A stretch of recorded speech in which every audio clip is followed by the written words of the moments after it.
তাদেরকে দাফন করা হয় না, এদের কবর আযাব হয় কোথায়? আপনারা যে বলেন যে কবর আযাব হবে, আপনারা যে বলেন কবরের মধ্যে প্রশ্ন আসবে, তো যাদেরকে কবরই নেওয়া হয় না, বিমান ক্রাশ করে সাগরে পড়ে গেছে, এখন এই মানুষগুলো কিভাবে মুনকার নাকির প্রশ্ন করবে? প্রশ্ন জাগে না? জাগে। এটার জবাব কি দেখেন, আসলে কবরের সুখ বা শাস্তির বিষয়টা সম্পূর্ণ অদৃশ্যের বিষয়। জ্ঞান বিজ্ঞান কিংবা যুক্তি দিয়ে আপনি কবরের জগৎকে ফিল করতে পারবেন না, অনুভব করতে পারবেন না। তো কিভাবে অনুভব করবেন? আল্লাযীনা ইউমিনুনা বিল গায়ব। আরে ঈমানের পরিচয় কি? যে অদৃশ্যের প্রতি আপনি বিশ্বাস স্থাপন করবেন। আল্লাহর প্রতি যে ঈমান এনেছেন, আল্লাহরে দেখছেন?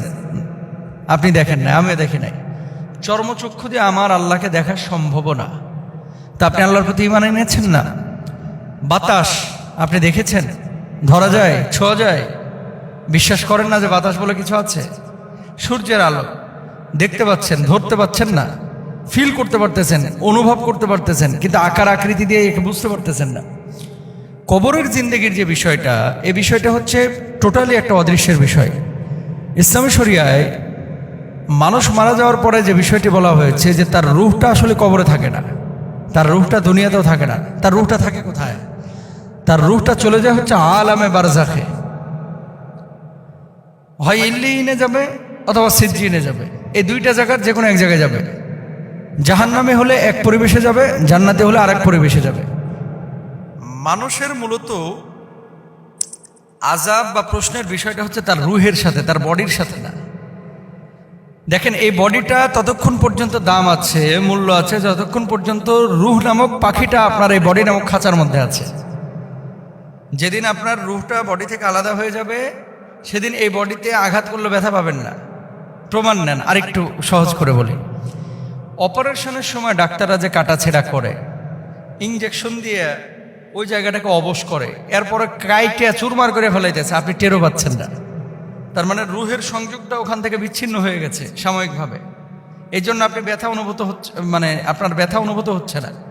তো আল্লাহ সুবহানাহু ওয়া তাআলা কবরের জিন্দেগির যে সিচুয়েশনটা, পরীক্ষা, প্রশ্ন, মুনকার নাকিরের আশা, কবর আযাব, এটা মূলত অদৃশ্যের বিষয় এবং এটা আলামে বারজাখের বিষয়, যেখানে আপনার রূহটা যায়, সেই রূহের সাথে সম্পৃক্ত একটা বিষয়। তাহলে এখন হিন্দু যদি মারা যায়, সেও তো আল্লাহর কাছে প্রশ্নের সম্মুখীন হবে। খ্রিস্টান যদি মারা যায়, সেও হবে। বিমান ক্র্যাশ করে কেউ যদি সাগরে পড়ে মারা যায়, সেও হবে। তো তার রূহটা কোথায় যায়? আল্লাহর কাছে ফিরে যায়। আল্লাহর কাছে ফিরে যায়। আল্লাহ বলছেন না যে মিনহা খলাকনাকুম ওয়া ফিহা নুঈদুকুম ওয়া মিনহা নুখরিজুকুম তারাতান উখরা। তো আল্লাহর কাছে যখন যাবে, ওই রূহের উপরে অত্যাচার হবে, ওই রূহের উপরে জুলুম, আযাব হবে, ওই রূহের উপরে শাস্তি হবে, ওই রূহকে প্রশ্ন করা হবে, ওই রূহের আপনার যে পরিবেশ থাকবে, সিচুয়েশন বা যে মাকাম থাকবে, সেখানে তাকে সেই প্রশ্নগুলো করা হবে। আর কবরের জিন্দেগিতে আযাবটা কবরের মধ্যে কিভাবে হয়? 70 গজ মাটির নিচে তাকে দাবিয়ে দেওয়া হবে, দুই পাশে মাটির দিয়ে তাকে চাপ দেওয়া হবে। এই সমস্ত বিষয়গুলো কি কাইফিয়তে হবে, এটা আল্লাহ ছাড়া আপনি আমি কেউ জানি না।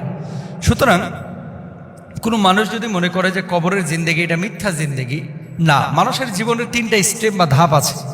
1 নম্বর হচ্ছে জন্মের আগের, আরেকটা হচ্ছে জন্মের পরের, এই দুনিয়ার জিন্দেগি, আরেকটা হচ্ছে কবরের জিন্দেগি, কবরের পরে আখিরাতের জিন্দেগি।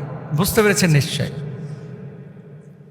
দুনিয়াতে আসার আগেই বাপমার পেটের মধ্যে, দুনিয়াতে আসার আগেই মায়ের পেটের মধ্যে যখন ছিলেন, আপনার ভিতরে কিন্তু আল্লাহ তাআলা রূহ দিয়েছিলেন। এরপরে দুনিয়ার মুখ দেখলেন, দুনিয়াতে একটা নির্দিষ্ট সময় সফর করলেন, এরপরে আপনি ট্রানজিটে চলে গেলেন কোথায়? কবরের জিন্দেগিতে। এই ট্রানজিটের পরে আখিরাতে আপনি উঠবেন, মূল গন্তব্য। এবার আপনাকে আল্লাহ তাআলা প্রতিদান দেবেন। সুতরাং বি কেয়ারফুল। এই জিনিসগুলো আমরা কিন্তু অনেকে বুঝি না। কবরের আযাবকে আমরা মিথ্যা মনে করি না। কবরের আযাব যদি আপনি বিশ্বাস না করেন, আপনার ইমানে ঝামেলা হয়ে যাবে। আফালা ইয়ালামু ইযা বু'থিরা মা ফিল কুবুর, কবরের কথা তো আল্লাহ তাআলা কোরআনেও বলেছেন। আল্লাহ তাআলা আমাদের সবাইকে বোঝার তৌফিক দান করুন। কবরে যাওয়ার সামানা নিয়ে কবরে যাওয়ার তৌফিক দান করুন। আমিন।